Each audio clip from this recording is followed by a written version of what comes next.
contributing writer for magazines, and a public speaker on many spectrums. Camelia is a fierce advocate for demystifying mental health and breaking the stigmas that exist against seeking help. Her passion and the drive to make a change are evident through her selfless acts, determination to promote mental health awareness, and passion to make a difference. Our next speaker, Dr. Keisha B. Holden. Keisha B. Holden is a counseling psychologist and is the Poisson Satcher Endowed Chair in Mental Health and Associate Director of the Satcher Health Leadership Institute at Morehouse School of Medicine. Also at MSM, Dr. Holden is professor and director of research and scholarship for the Department of Psychiatry, and Behavioral Sciences, and professor in the Department of Community Health and Preventive Medicine. Dr. Holden is an adjunct professor in the Department of Psychiatry and Behavioral Sciences at the School of Medicine of Emory University. Dr. Holden earned an undergraduate, master's, and doctoral degree from Howard University in counseling psychology and completed a postdoctoral fellowship at Johns Hopkins University in both the School of Medicine and the School of Public Health. She earned a Master of Science in clinical research degree from MSM.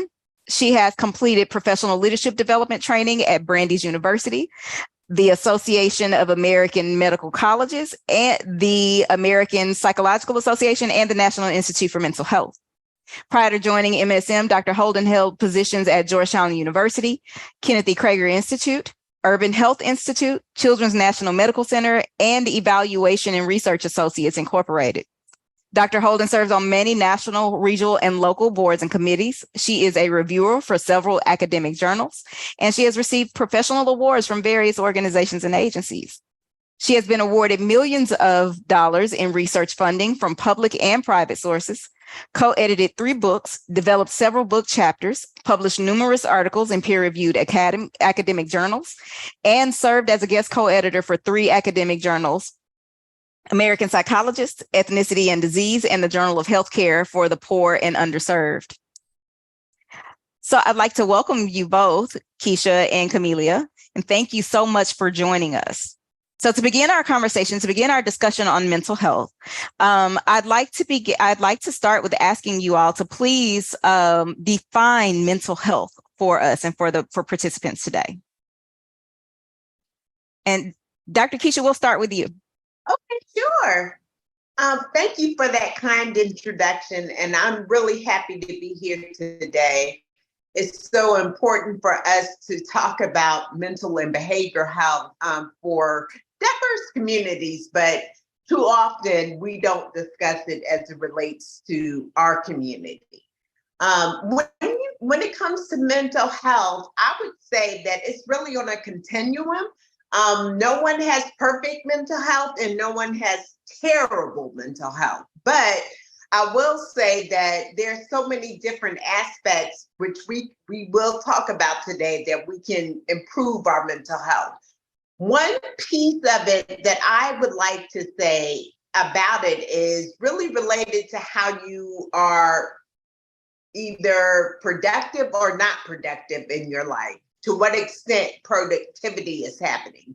If you're not able to get out of bed or you're not able to engage in activities that you once enjoyed, there may be a problem. But I will say that you have to look at your behavior, what you're actually doing, how you're feeling emotionally.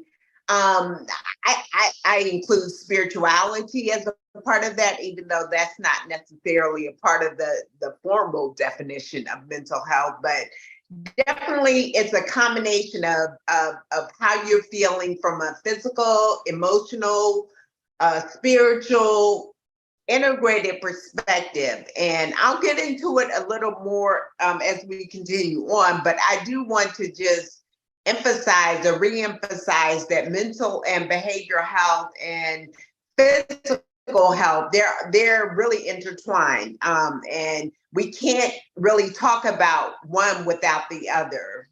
There's definitely a nexus between the two. So I'll stop there and allow. Absolutely. Yes. Thank you. Camelia, please define mental health. So Dr. Holden kind of hit it all. First, I want to say thank you. Thank you for having me present, being alongside Dr. Holden as well. As she indicated, there are so many varying factors that contribute to mental health. It's interesting that we're speaking on this topic because it's so wide range, but there's so many phases of life that touch on different aspects of your mental health and how you handle it. And the best way I know how to state it is really how you cope. What do you do to manage the variations that will take place in your life? As I indicated on a previous segment, when life happens, we don't get to take a PTO day. So we have to keep navigating through it. And so really, it's how you cope, how you manage. What do you do to embody the changes that affect both mental and physical, and as Dr. Holden stated, spiritual health. Spiritual health. Absolutely. I like how both of you in your definitions explain that mental health is on a broad spectrum. What we hear about and what we hear about and what we see publicly is the most extreme end of mental health. We hear about the mental illness, the mental breakdowns, the psychiatric disorders, and things that are very frightening to hear about. We hear about hospitalizations and things of that sort. However, what you all described in defining mental health it speaks to the spectrum of mental health, in that it really is a day-to-day management of your mind.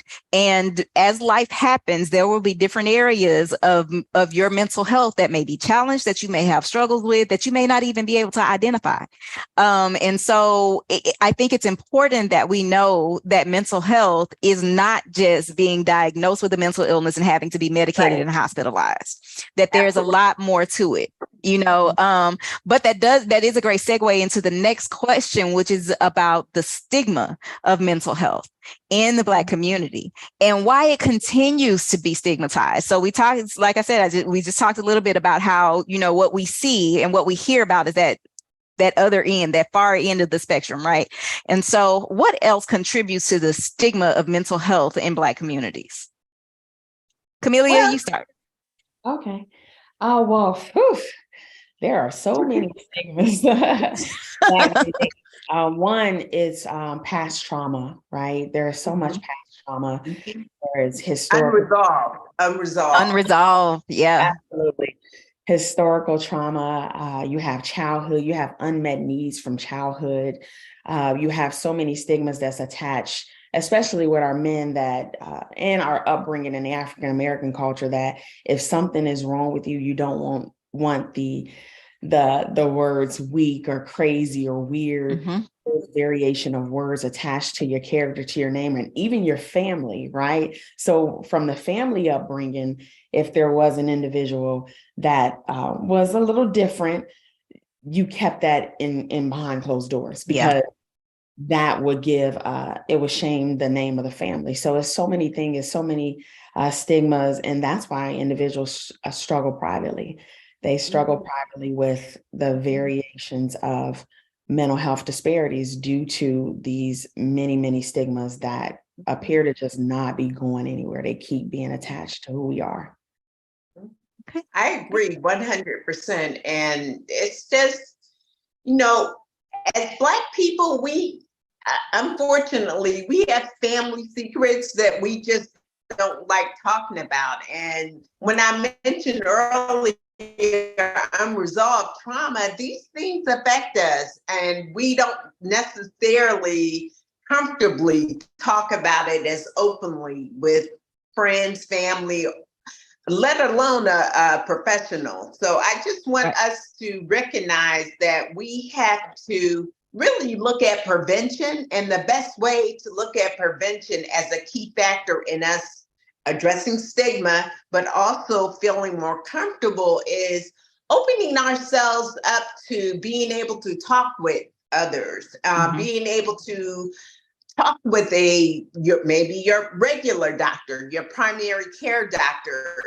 They can be a conduit for you to connect you with someone else who may be able to provide specific mental health care. But there's definitely, I want us to also acknowledge the interrelationship between various stressors that we experience. And we don't always like talking about the different stressors that we have or the significant impact of those stressors. For some, it may be health concerns, it may be personal issues that someone may be dealing with, interpersonal or intimate relationship problems, just daily stressors that are demands that may be placed on us.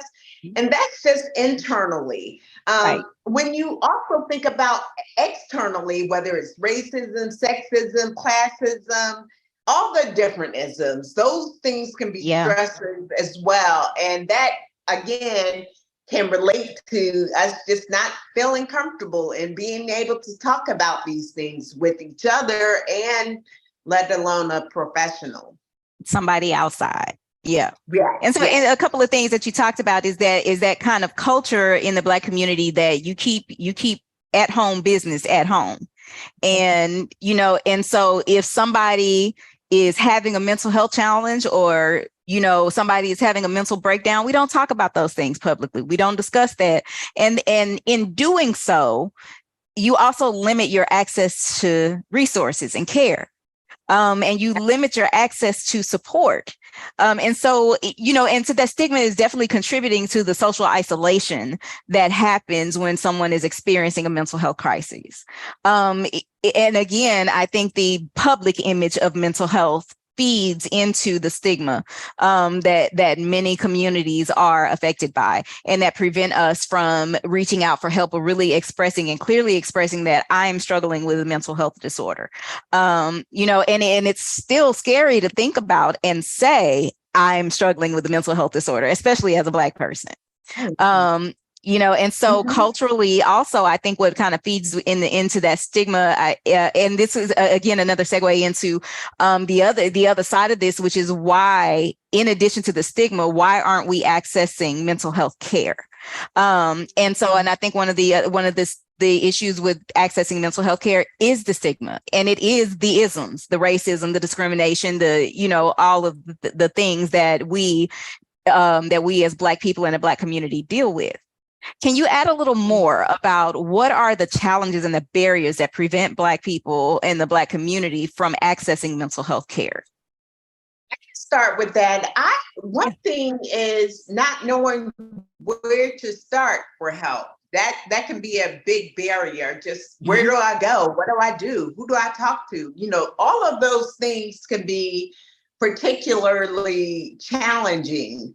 But there are different ways to access mental health care providers if you get to the point where you recognize that may be good. I do want to first start with 988. That is a national hotline that has, I think it came out in last year in July. And it's sponsored, instead of dialing 911, you can dial 988. And it's a crisis hotline where there are people who are trained to help you navigate through a system. This can be done anonymously. Well, this can be started anonymously, but I just want you to know you can call 988 as an option if you want to start the process. And that, also even at your work, at your job, if you can talk with human resources, I think there are programs, EAP. The Employee Assistance Program. Yes, Employee Assistance Program is supposed to be confidential, so you can also start with human resources and they can guide you in the right direction. As I mentioned earlier, talking to your regular doctor, your primary care doctor, and they may be able to also just give you some screenings, whether it be for depression or anxiety or just different stressors that you may be dealing with. And another area too, a place that I think that there's been some bad rap associated with it to some degree. It seems like it's changing a bit, but the church, that is a big place for us to recognize that we can, maybe if there's a health ministry or a pastor within a church, your church or faith-based community that you feel comfortable with, just opening up and identifying that you really want to talk to someone. Again, it's about connecting you with someone that you feel comfortable with. And it may take more time than necessary. Absolutely. I there are two things that you brought up, Keisha, that I wanted to just kind of chime in on really quickly before, and then Camelia, I'll let you respond to this as well. Going to the primary care provider.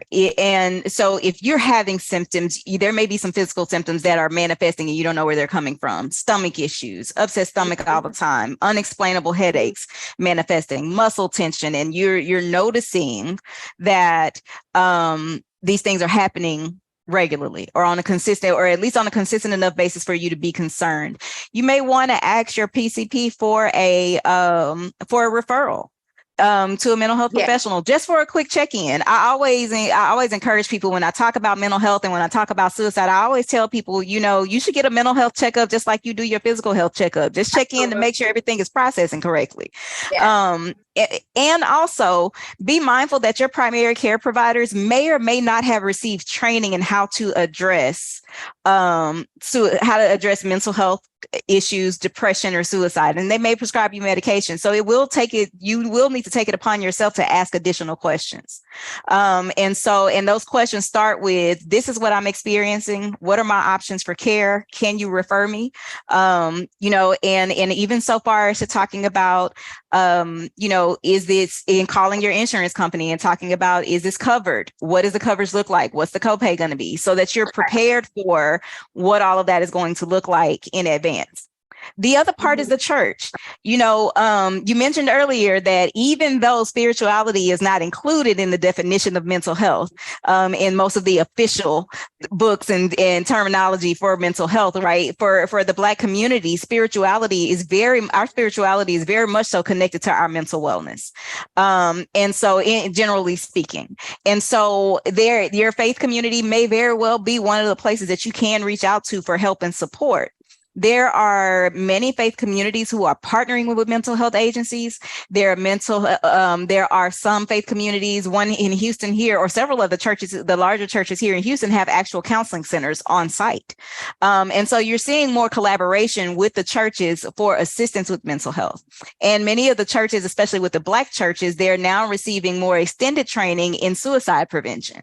And so there are opportunities there for you to explore to see what in your comfort zone, in your community, and your networks of support is already available to you. Camelia, can you hear that? I'm really glad to hear that, because let's say 10 years ago, 15, 20 years ago, that wasn't the case. It was just pray it away. And I love prayer, and I pray, but sometimes you do need to have someone who's trained in providing mental health care plus prayer.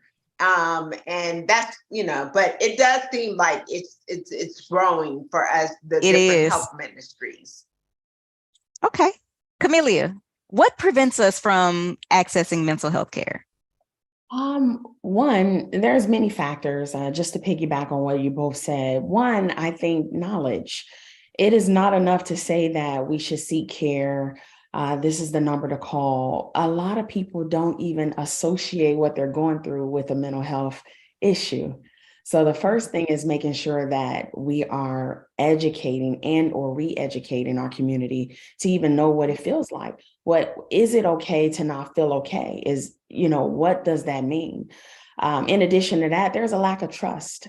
There's a significant lack of trust in our community. One, because of relatability.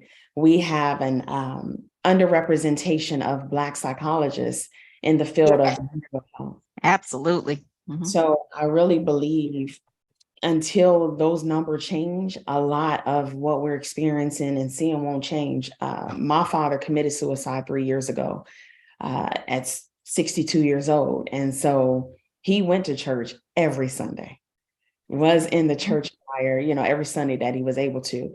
So it's not enough to say to go to church. It's not enough to say to go to PCP. But I think that if he had outlets, like one, we have to learn how to be honest. We have to say, I don't feel good. And then we have to have that confidant in which we trust, because if we do not trust, we do not tell. And that's from our culture, where you don't see relatability, you don't share either. If Dr. Houghton and I sat at the table and everything was just so great and we never talked about anything wrong, I would never share anything wrong, right? Yeah. So when we have a combination of relatability and representation, I think we begin to break down the barrier of being able to share, being able to trust, and start healing as a culture, one. But I definitely think that those are some of the biggest things: knowledge, trust, and misrepresentation in our culture. Yes. And I'm glad you brought that up with the misrepresentation within our culture, because it is important. I think one of the most helpful things for me on my mental wellness journey was identifying a provider that looked like me and that understood my language and that understood, what I was saying to them in terms of how my environment is affecting me. And not saying that other providers are not helpful, because they are, and they're what we have right now. And so, other providers are very helpful, but it is very useful to have someone who understands culturally where you're coming from. So you don't have to spend your time explaining what you mean. Right. It's like my brain is already at capacity. It's beyond capacity. That's why I'm here talking to you. I don't want to spend half of my 50 minutes talking about why Black people say this, that, and the third. You know what I mean? And so we have to be able to understand that culturally. And also with that misrepresentation. So also because of the underrepresentation, yes. So because of also with that underrepresentation though, and the minimal amount, the small amount of psychiatrists and psychologists and counselors and mental health professionals that we do have that are Black, what are some things as a community that we can do to help, to help those who may be experiencing a mental health crisis, or at least to build resilience to offset the crisis? You know what? I'll just speak to this real quick. I keep going back to knowledge and understanding mental health crisis. And the reason why I say that is because, hypothetically, my father, prior to his suicide, there were days of the demise in his behavior, his character, uncontrollable crying, right? And he had men that were right in front of him, but their response to his breakdown is not that of an MD or a Dr. Houghton. Yeah. Their response was, "Oh, get it together. You'll be okay." Right. And so until we have the knowledge and individuals know the 988 number and things like that, it will be a merry-go-round, and we'll be talking about this 10 years from now. So we have to impart the knowledge as a nation to even understand how to speak to someone that may be having a crisis, how to maybe draw them in to help. There's so many factors that come before get into your PCP, because getting into a PCP may not ever even happen. If this is less than 24 hours, a call to the PCP just won't happen. And so we have to build these tools and these resources that are effective for someone that's having having a depression moment or suicide ideations. We have to build the knowledge together, and it's just going to be a unity in this knowledge first. Yeah, you definitely have to create a community. I'm sorry, Keisha. You definitely have to create a community that is aware, right? And that is safe and that understands. So it really is about creating what I call a suicide safe community. That's a community of folks who understand the language, who know how to respond if someone is expressing that they're feeling suicidal or not. Then maybe there's some other things that you identify, but it does start with sharing information and sharing it wide and casting the net wide so everyone is aware of what to look for and what to do. Keisha? I was just going to say, and as I mentioned earlier, prevention is really important because you don't want to get to the point where it's just you hit rock bottom, Right. or you're at a last resort. And we see that even with, gotta say it, I'm not knocking Black men. I love Black men, but you shouldn't have to wait until things are really, really bad for you to go to a doctor, even physically.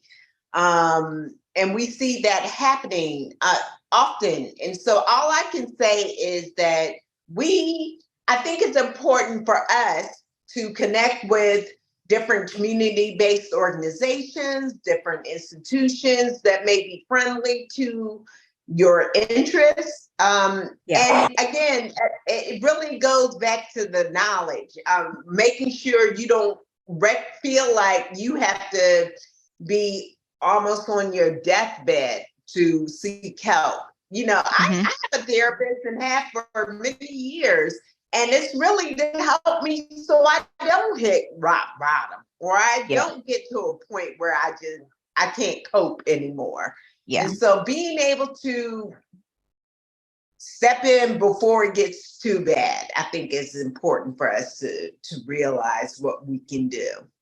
And that's a great resilience factor and preventive measure. Having those tools and resources in place to help you, to keep you from getting to the place where you do need to see a professional. So it could be having access to the crisis hotline and calling and knowing how to express your emotion, or having access to counselors, or even just folks who are trained in how to have this conversation with you.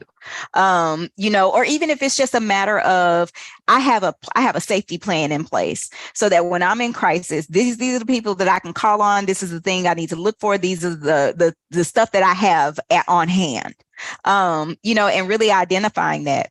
And so it's kind of what you were saying earlier, Keisha, in that you really do have to kind of approach this from a public health perspective and really look at, the common story right now in the public health world is about, looking up, if you have this story of this person of these people who are constantly falling in the river, instead of constantly running to rescue them out of the river, find out why they keep falling in and address those things. Right. And so that is the public health approach. Let's find out what are the factors that are contributing to this cause or to this problem, and then let's figure out how to address that. So you mentioned Black men, and one of the questions that we have is it true that Black men are reluctant to seek therapy, and why? And what can be done to change that? Well, absolutely. Right. So I actually put on Black men mental health conferences now, and that is my topic. I'm right in the thick of it. And absolutely they are. One, it goes back to our earlier conversation about a stigma being considered that something is wrong, the public disgrace that comes with your name being attached to something. And then the ego, our men, they still have pride and ego. So how dare something be wrong with them? And so I think and then also trust. One of the number one things that our Black men deal with is trust. I want to know that if I come and talk to you, Dr. Holden, that this conversation between us stays between us. And I just think that over time, even with our medical doctors, there has been a significant amount of trust that has been lost when it comes to our Black men seeking help. And with our Black men, relatability is going to be extremely important. Because of the oppressions from our past, the trauma from our ancestors, that is going to be huge. And unfortunately, until we start to see a significant increase in that representation of a Black man going to speak to a Black man, we will continue behind the 8 ball a little bit. So I think absolutely a lot of that comes from that, and then awareness. Speaking to our Black men, letting them know that it's okay to not be okay. It's okay to seek help, and it doesn't deteriorate your manhood. You will still be the same king. You'll still be the same. And it's attractive to some people. I love a man that says, you know what, when when I'm not feeling at my best, I have somebody that I talk to. And this is the thing, it doesn't even have to be a psychologist. But if the individual that they're speaking to is effective, they can hear Yes. them, they can penetrate through those walls, that ego. I'm all for it, as long as you're talking to somebody, because Yep. the mind chatter will always get the best of you. Yes. Absolutely. Absolutely. And so I'm glad that you brought that up, because one of the things that I think is important is that as we're talking about knowledge and education, that we teach each other soft skills and how to communicate, especially when somebody is having a crisis or wanting to express that crisis to you. So if I'm coming to you and I'm saying suicidal, the last thing I need to hear is all the list of reasons why it's wrong for me to feel that. Instead, help me to understand where it's coming from and show some support to me. That's so much more effective than shaming me for feeling that way. And so especially for Black men, they need to have a safe space for help and for support, and to say, these are what I am, this is what I'm experiencing, and this is what I need help with. And so there's a couple of different programs that are coming down the pipeline and that have been developed that are specifically targeting Black men and mental health care, which I love. One of them is the Confess Project, where they train barbers. They teach barbers how to speak the language, and the barber becomes the resource. The barber becomes the helper. He learns about the resources that are available in the community and shares them with his client, who is going to sit in that chair with him for 2 hours and talk about all the drama. Right. And so the Confess Project is awesome because it's specific. It's in the man space, safe space, and it's in their place. You know how they say with children, you have to meet them where they are, right? Yes. Yeah. I feel the same way with men. You have to meet them where they are. They go to barbershops. They talk, just like women go to beauty salon. They talk about everything in a barbershop like we do beauty salon. And so you have to meet them where they are. So that's good. I've heard of that. Yeah, the Confess Project is one of my favorites. I've been following them for several years. Another program that's been recently developed is developed by a Black therapist. Her name escapes me right now, but she has developed a fitness program and a gym that incorporates mental health care and counseling. So a man can go in there and he can work out and have somebody to talk to, and it may not necessarily be counseling language, or mental health language, but it provides the same support. And it provides the same resiliency and coping skills and things of that sort, but it's in a setting that's a safe space for men. And I think that's important for any group that we're talking about and that we are wanting to help and support. You do have to meet them where they are, and you have to speak their language and understand the things that they face, in terms of trying to get help and support. I see one of the comments in the chat that says, more often than not, issues or problems we deal with are weaponized and used against us. Would either of you like to speak to that? I'll speak to it. What he or he is saying is correct. It is weaponized, but it's important for you as an individual to realize that you have to surround yourself with a village or community of people who are empowering for you, as well as take responsibility for your own self-care so that you prevent burnout or you prevent yourself from going down a rabbit hole, so to speak. And so really tracking and monitoring yourself and having people that are supportive, a social support network, if you will, that you can talk about these things, because you can't change other people's views or perceptions or chatter when it comes to weaponizing how you feel. But I also have found that it's good to write some things down specifically. So you're able to visualize yourself in a positive way. And that visualization or positive thinking can help to combat this perception that this may be weaponized or negative or something that is out of your control, so to speak. But being able to manage these various stressors in a way that makes sense for you, is critical. There's not a one size fits all for everyone. And so everyone has their own individual approach and way of dealing with management of stress or practicing self-care, being able to feel comfortable or more empowered about certain issues, using calming techniques or ways that are going to, again, help to improve the sense of self. But yes, it is important to have that community of people around you, but ultimately part of it is going to be on you individually as a person and how you deal with those particular concerns or issues or problems.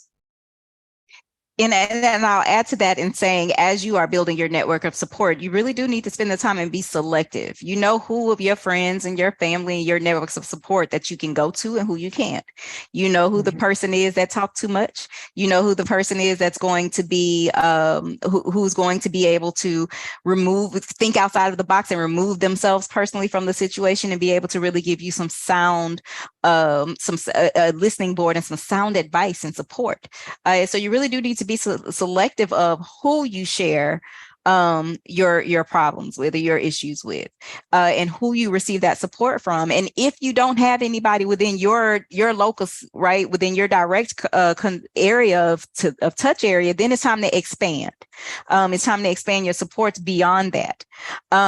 So the next thing I wanted to ask is, we talked a lot about, kind of socially and on a large scale, what are the things that are impacting mental health? I'd like to talk more specifically about, how do we know when we're having a mental health crisis? What does that look like? More specifically, what does that look like for Black people? Does it manifest differently? Are there some things that we should be even more aware of in terms of, how can I tell that I'm struggling with that I'm having problems with my mental health, and that it's time for me to go and see a doctor? I can take that or start with that. I will say that when the first question you asked was around mental health, and I indicated that part of it has to do with productivity. If you feel as though you're not able to function in the same way that maybe you used to, that can be a problem. Yes, it's important to listen to other people that you trust say, hey, there may be an issue here. You may have a problem here. But again, it goes back into being able to have those around you that you trust or feel comfortable with. But the functionality is really important, because if you're not able to function in a productive way or a positive way, or in a way that makes you feel like you're able to achieve certain goals that you may have set, whether at work, at school, at home, in various important areas of your life, that's a big sign that there may be a problem.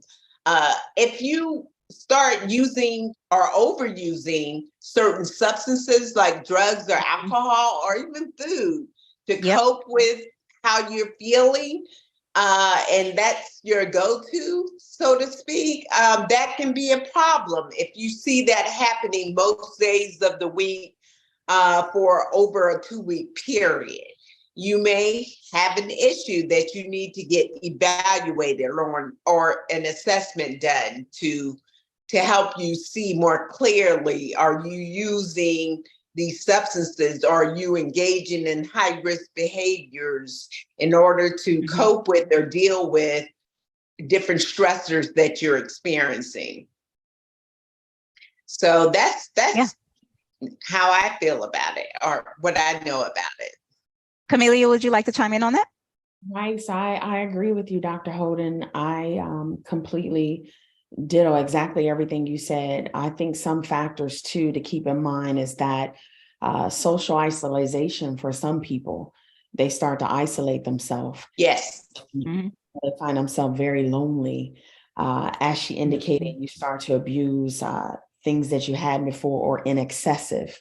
I always believe all things in moderation. And when you go beyond moderation, you have to pay attention to what's the driving factor for that. So those are some major clues. But like Dr. Holden said, there's no one size fits all. Everybody's body responds differently. Everybody's mentality on how to handle things is differently. And so you just have to pay attention to if you feel that something's wrong. Anxiety is another. Depression is another. Depression is tricky because you can be experiencing depression and you don't even know what it is. You know that something feels different. You feel not yourself. You're in an unusual state of mind. I think it's really important to identify what you consider to be your realm of self-love and self-care. And at any point in that circle, things seem a little different and odd, then maybe you should seek some type of help or speak to them. So. And I also think it's important. I'm sorry. I also think it's important to note. Go ahead, Keisha. I'm just going to say that and I'm saying this because I work around I work at a HBCU, Morehouse School of Medicine. And so a lot of the psychiatrists have shared with me that when they're providing treatment or care, that some of their Black patients may manifest some of the symptoms physically in a different kind of way. Some of the psychosomatic, for example, they may exhibit irritability, and that may not be a specific criteria in the diagnostic and statistical manual disorders, DSM-4. And so being mindful that although it may not be a perfect image or picture of what you believe, if you go to google.com and look up some of the symptoms of anxiety or depression, there may be other ways that you can also be officially or formally diagnosed. For some, for example, they may have physical health problems such as headaches or stomach aches and backaches that just won't go away. And it physically, the doctor may say, hey, you're fine, you're okay, but it could really be that there is some other, based on some of the stressors that you may be experiencing, or from a mental, emotional perspective, that it's manifesting in your body. Unfortunately, what happens is if we internalize some of the stress that we experience, and we're not able to allow it to come out, or it doesn't come out through verbally, connecting with someone else, it may manifest itself in other ways in your body physically. And there's a such thing as toxic stress. That Black people and Black children are more susceptible to, where your body pretty much remains in a state of stress. So it contributes to hypertension, issues with diabetes, stroke, heart attack. Like, it increases the risk for all of those things, just because, just as you're saying, we're holding in that stress and it's making us sick. And it's making us, as we get older, over time, our bodies break down faster because our brain is not well, and it's not telling our body to function in a way that it needs to. And because we're in this constant stress mode, our body is, even when things are peaceful and we don't have any issues, our body is still functioning as if there's stress in our environment. And so your blood pressure is going to stay up. Your body is not going to digest food as it should. Your mind is not going to do as well. Your muscles are going to be tense. I think it's also important to note that depression and anxiety manifest differently in different people, and so not everyone that is experiencing depression is the person that's sad and crying all the time. They may get up and go to work every single day, and be productive at work every single day, and go home and eat the entire refrigerator. And so, it's also important that we know that depression and anxiety can manifest in different ways. Because of my anxiety, I might get agitated. you know, and so that means I'm going to lash out because I'm not comfortable in this space. And, or it could be that because of my anxiety, it's not that I don't want to come around or that I don't want to spend time with my family. I can't. And so we have to think about that in different kinds of ways, you know, and give people permission to not participate in the social requirements of being Black in a Black community. I don't have to show up to all of the events if I don't feel up to it, you know, or if all I can do is be there for 10 or 20 minutes, let me leave when I'm ready, you know, without giving me the hard time, you know. And so let's just be mindful of those things. And you know, and again, really learn. It really is going to take the time to kind of learn people around you, learn yourself, and also learn about what this looks like and what we can do to support and care for each other. But so that, and that go ahead, Keisha. We'll say in that same vein, or in alignment with what you're saying, there's really a lot of research that indicates how ethnic minority or culturally diverse minority groups, us, may be experiencing depression or anxiety in a different kind of way, but also our burden of disease or disability may be even more intense or more significant. And one of the things I'm really proud of is Dr. Satcher. He was a U.S. Surgeon General. I can't remember the exact number. I think it was 13th or 14th Surgeon General. And he was one of the first to put on the map, national landscape, a discussion around some of the important factors for Black communities or ethnically diverse communities when it comes to mental health.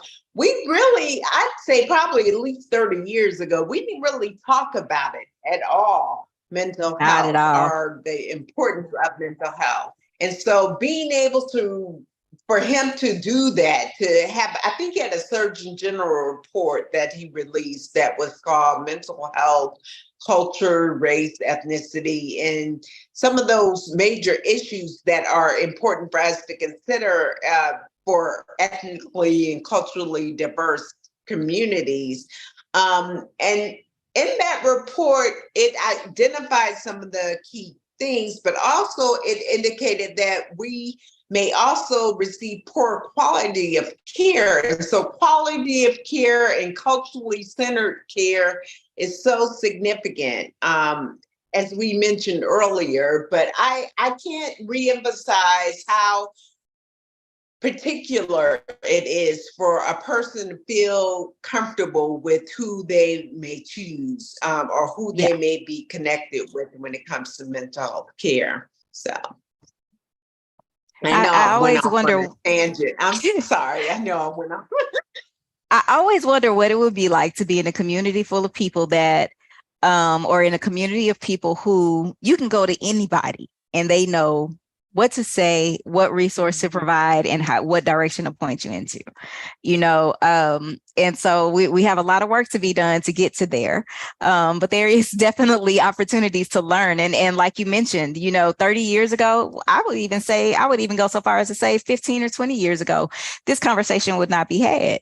You know, it just would not be discussed. And so how do we continue the conversation? How do we encourage the Black community to embrace more discussion, more conversations, and more efforts around mental health? So I'm really big on whatever you feed will grow. And so if we continue to feed and nourish the fact that we have to save our boys, our girls, our men, and our women, we have to create these open dialogues, these conversations about mental health. We use social media for everything. Podcasts for everything. There is commercials for things that you and I do not even agree with. And so every single platform that we use to build up Walmart, Target, you know, all of these other variations of retail, we have to use those same exact outlets to build up and encourage dialogue around mental health and wellness. It's for African Americans, we have to connect more. We have to to each other more. We have to communicate. We have to rebuild and reignite what effective communication looks like. We have to start talking to our children. We have to put down these phones. It's so many things that we can do, but I think one of the biggest things is start having events. Let's have. There's creative ways that we can have events, like you stated, with the cuts and conversations with the young lady with the facility for working out. We got to be creative with it, right? Because even when we want to destigmatize it, there's still a stigma attached to it. So we have to be creative and kind of make a combination of things. Like if we do sip and paint, let's have some of the conversations about, hey, what are we going to do to build our mental health this week? And what are you doing for self-care? Just have to be creative. We're in a different century. Things are different. The way the world react is different, and we have to move with it. And so like you both indicated, 15, 20, 30 years ago, we weren't even having this conversation that we're having now. So because we are, let's integrate it into what we're doing now. And I think that once we start doing that and doing more of it, we'll start having a healthier society. We'll have individuals where we come together and we collaborate and we sit and talk. And it's nothing to have a conversation about mental health before we start talking about what's the feels, So I just, and you can never, I can't toot enough, and I can't say enough the power of human connection.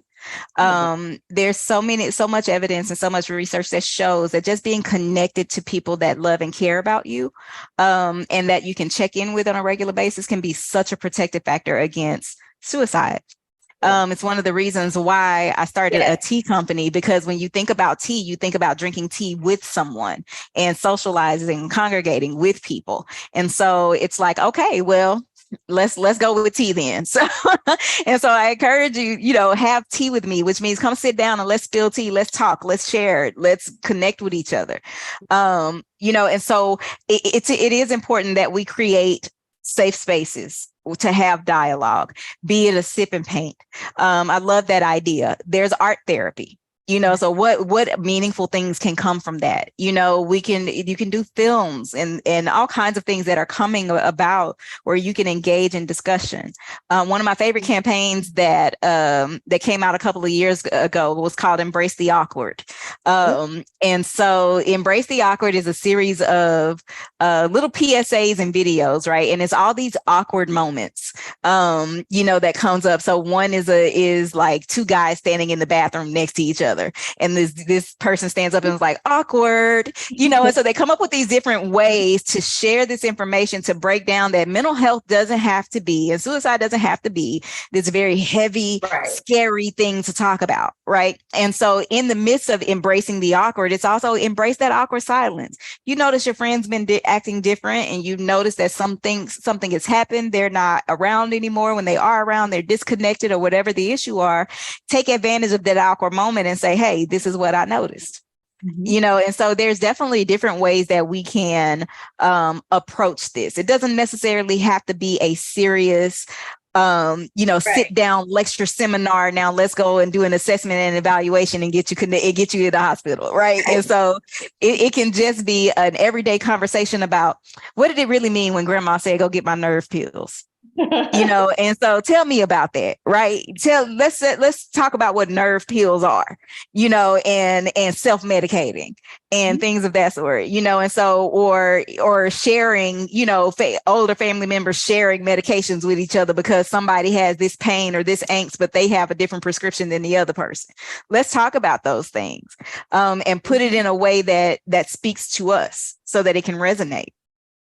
So we have a couple of questions from the audience, from an audience. And so the first question here says, in some regions and with folks of lower income, it is a long time or a long wait period to see a PCP, sometimes 3 months or more. In addition to your choice of primary care provider, it is also limited beyond just gender. Often these available doctors are just finishing their residencies. I'm anxious about my appointment with this non-BIPOC doctor. Any advice on how I can set the tone for this first appointment to override any potential racial biases? That's How loaded. can we set the tone? Well, Right. How do we set the tone for the first appointment to override any potential racial biases? Well, I'll just say the way I always set the tone is just be honest. Go in candidly, be vulnerable. Because if you go in with hard stops on what you're going to share, then there may be a Not going to hard be helpful. right on healing. So regardless of who's on the other side, your whole point in seeking any type of help is for maybe preventative care or just care, period. So I would say, be honest, be open, yes. be vulnerable, and you take from that whether you want to return, whether this person can relate to whatever your trauma is, or if there's any racial bias. But I wouldn't go in with prejudgment factors, because if you go in with that, then you're already against the 8 ball on how you think the session is going to go. Yeah. So I would just encourage you to just be open, be honest, and just be vulnerable, because sometimes just hearing yourself is healing. I can speak for myself. Hearing myself, did I just say that? Yeah. So hearing yourself sometimes is healing. So I concur 100%. And just for the person in the chat room, residents are really good doctors. Even though they're still in training, they have to report to an attending or a senior doctor. And so if it's not a specialty problem or issue that you have, like I actually see a resident for my primary care. Just don't be adverse to residents.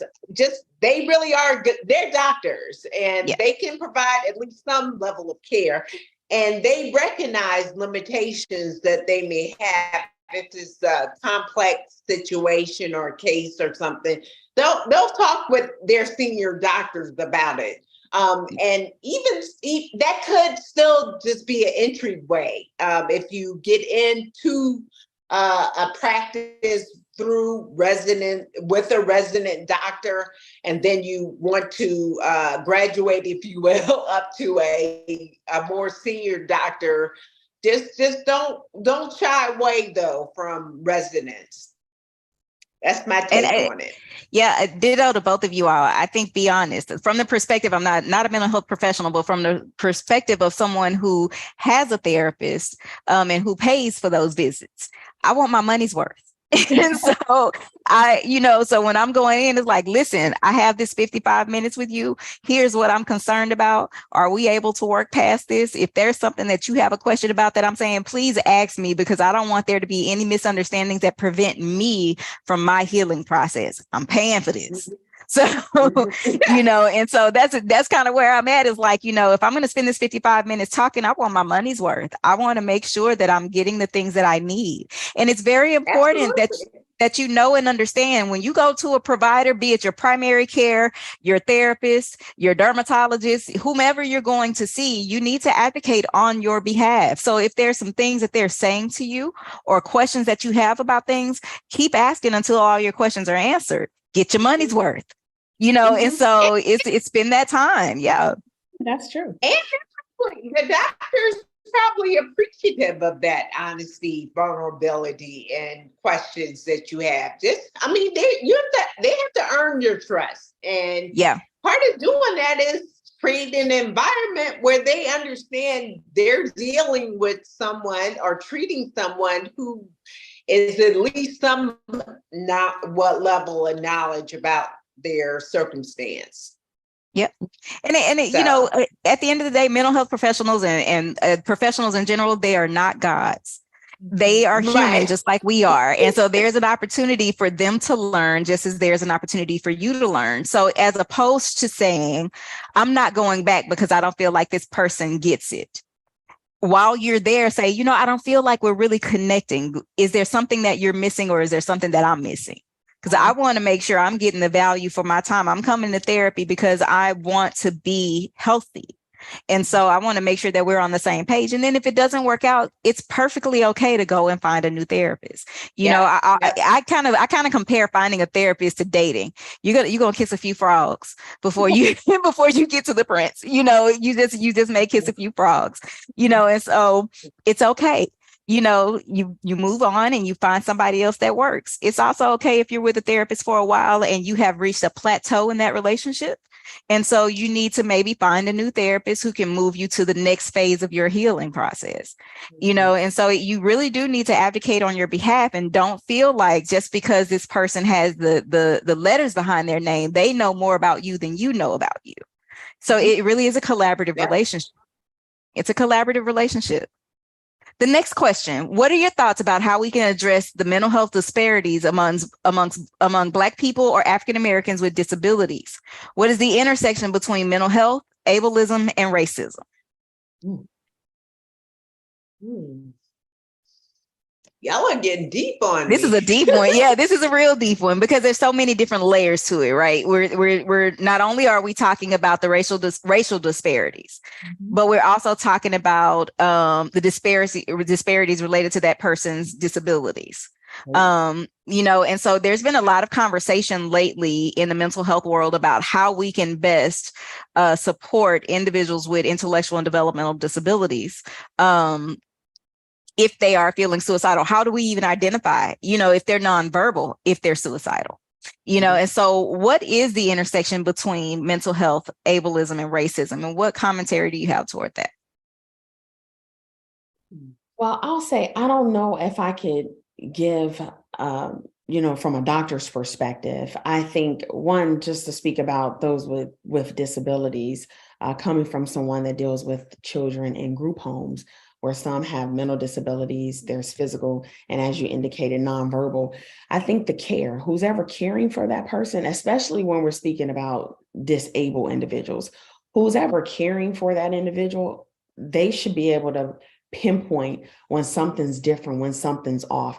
Even an individual that is nonverbal, you are able to know when something is different, their responsiveness, how they react. You really have to just pay attention. You have, when it comes to a nonverbal and someone with disabilities, I think it all goes back to care, the proper care, paying attention to how they're cared for, how they respond. All of that is so important. Right. You know, risk your depression manifests itself in different ways. Like we talked about, mental health issues that manifest itself in different ways. People express suicidal thought in different ways. They may not verbalize it. They may just stop eating, you know, and so that may be something that happens for a person with disabilities, as opposed to saying, or maybe they're not able to say, I'm feeling suicidal or I'm feeling depressed. They stop eating, or they're more agitated, you know, and they're acting out more and things of that sort. So it really is about, like you said, knowing that person and really learning them and understanding their behaviors and being able to identify when there's a change in that behavior. So the next question is, where do you start if you have been violated in the workspace? Anxiety during winter can be rough for me. This is known by management. This past winter, I was given tasks equal to 3 people. No rhyme or reason, no short staff, etc.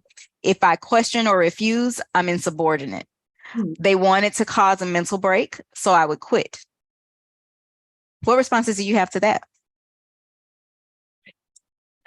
Well, okay, what she's talking about is called seasonal affective disorder, SAD as the acronym. And so what it is different seasons of time.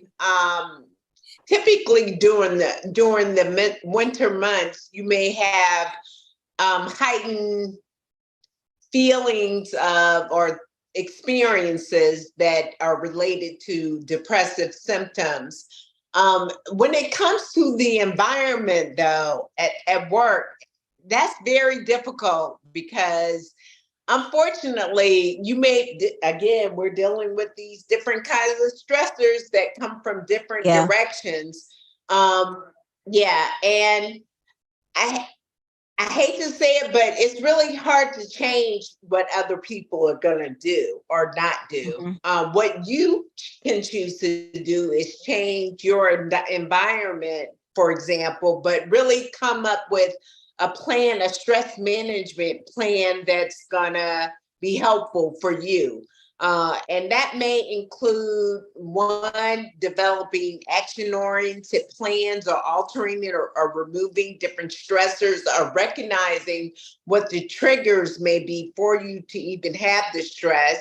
Learning to anticipate those different triggers and not feeding into it. I know it is hard because it relates to your employment, but if you may have to change your environment because that may help reduce your vulnerability, and help you to build up resistance to reacting to. I mean, it's really difficult because I understand that you don't want to respond in a way that may yield some negative consequences, but at the same time, you have to look at your environment and whether it's helping you or hurting you. And if it's hurting you, you don't want that to happen continuously over a period of time.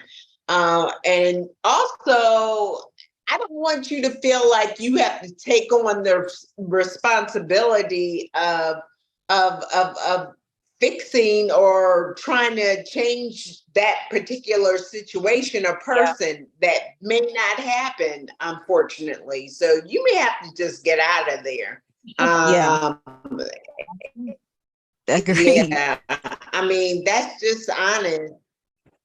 You know, so Camelia? what do you think? I always say, when you can't change the situation, you have to change you in the situation, right? So that can be developing different coping mechanisms.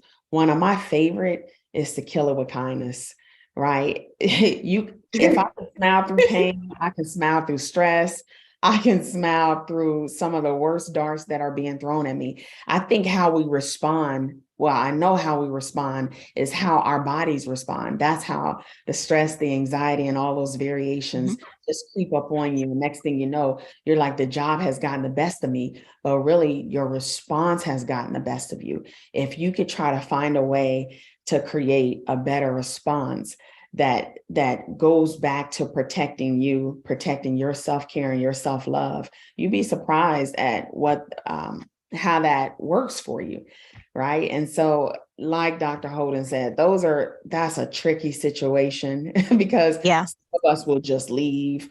Others will, we all got different coping mechanisms and how we'll respond to being attacked at work. But oftentimes leaving isn't the option. You have bills, you have a family. Yep. So the only thing I can say to it is find a coping mechanism. If you have to take more breaks, if you feel like there's anxiety coming on when this person is attacking you, take some deep breaths, maybe stare them down with a smile, you have to find a coping mechanism, but I promise you, if you smile at them more, their responses will be different.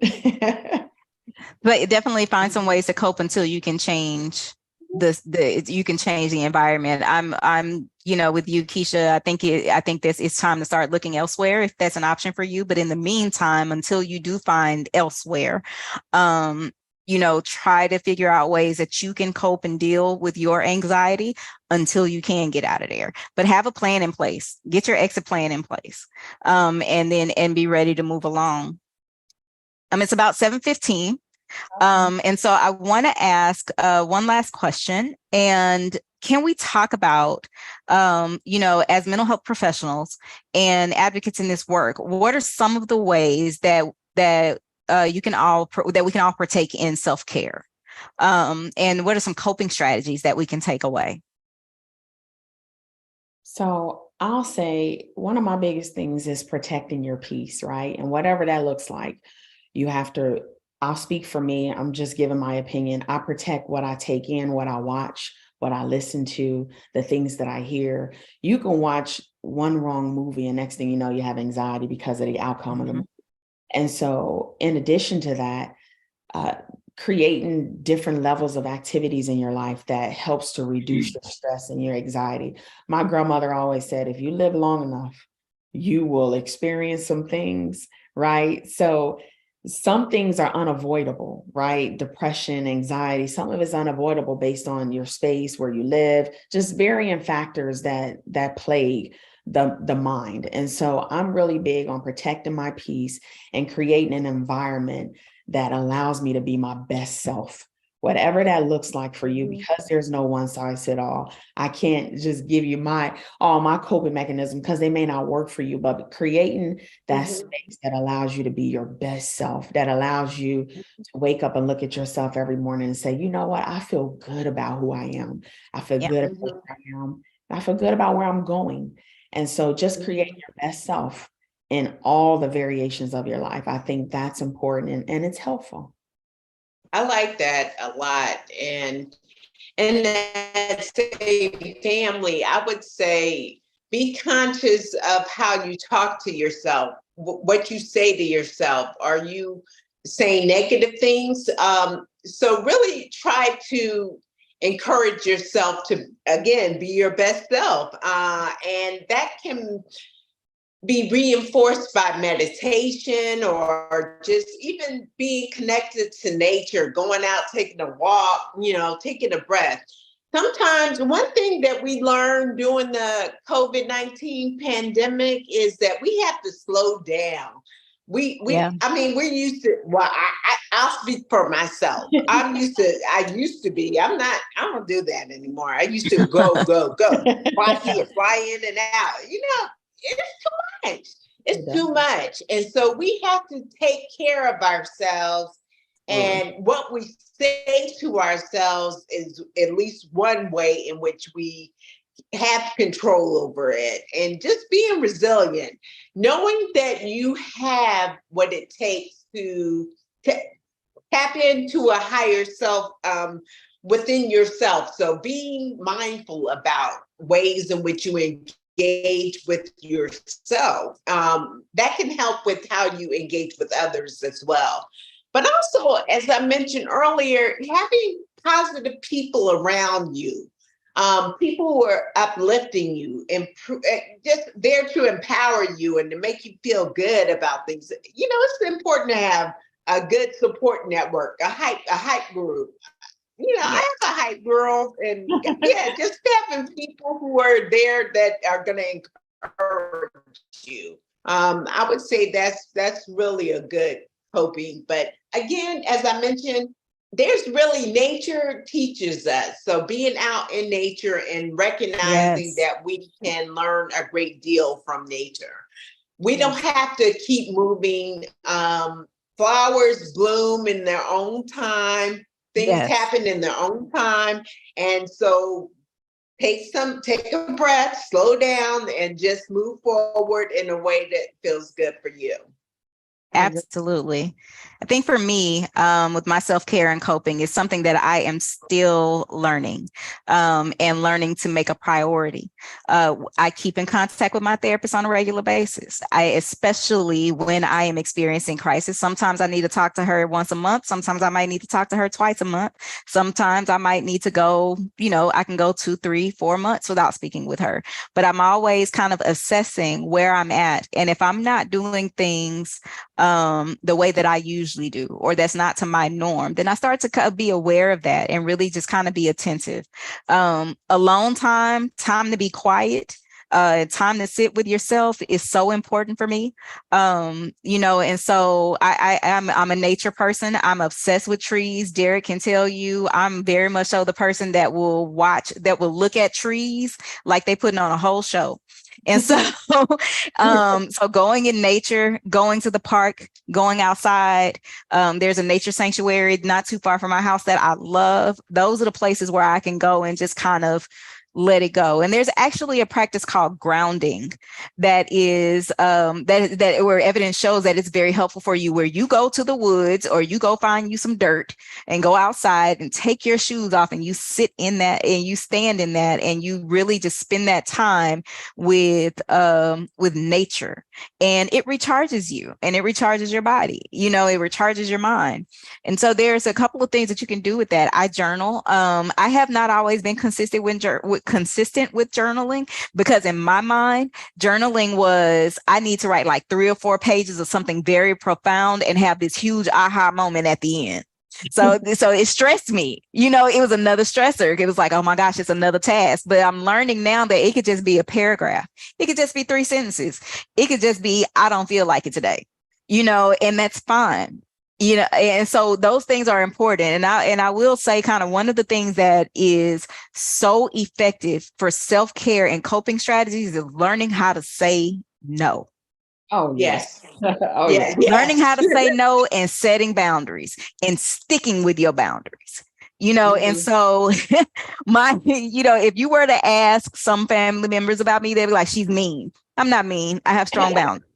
I have very strong boundaries, and I'm not going to let you cross those boundaries, you know? And so, and that's just the gist of it, you know? And so learning how to say no, know what your limitations are and stay there, stay within that, in that realm of safety for yourself. Don't overextend yourself to the point where you are mentally stressed out because of somebody else's stuff. You know, let that go, let them deal with that. And, you know, let's move on. Go ahead, Camelia. I'm sorry. It's so funny you say that. One of my best friends says, no is a complete sentence. So, yeah. And you can say it in so many different ways, in so many different languages. We can all say no in a bunch of different languages. It could be just and really, like, you know, it could be a facial expression. It could be a tone. It could be, you know, it could just be you shaking your head. You don't even have to do a whole lot. That's all right. I'm good. So you got it. Don't respond to the text. Hang up the phone. The wonderful ways, wonderful boundaries, you know, but really practice boundaries, and you'll be surprised by how much of a hard time people have with that, especially if they have been the person who's always supposed to be the go-to for their families, you know. And so it's important that you learn how to say no, that you prioritize yourself and your time, the same energy and the same affection and love that you give to other people and that you expect other people to give to you. You have to do it for yourself. You absolutely have to. I like that. So we are ready to close out. I want to thank you all, Keisha and Camelia, for answering the questions today, and thank the group and the audience for asking some additional questions. Kelly, I will turn it over to you. Thank you. Thank you very much to our moderator, Waukesha McKinney, and our experts, Camelia Harris and Dr. Holden. This has been an incredible presentation, and we appreciate the time and expertise you share with us this evening. Brilliant Minds Collective is a think tank that prioritizes the equity and inclusion of Black people and descendants of the African diaspora by bringing together thought leaders, developing research, and creating solutions. We thank our audience and ask you to visit our website, www.brilliantmindscollective.org, and consider becoming a member of the BMC Collective. We appreciate your support and look forward to seeing you at our next event. Thank you and have a good night, and thank you all for joining us. Thank you all so much. Bye, ladies. Bye, everybody. Bye-bye. Have a good night. So nice to meet you all. It was wonderful. Nice to meet you. Bye-bye.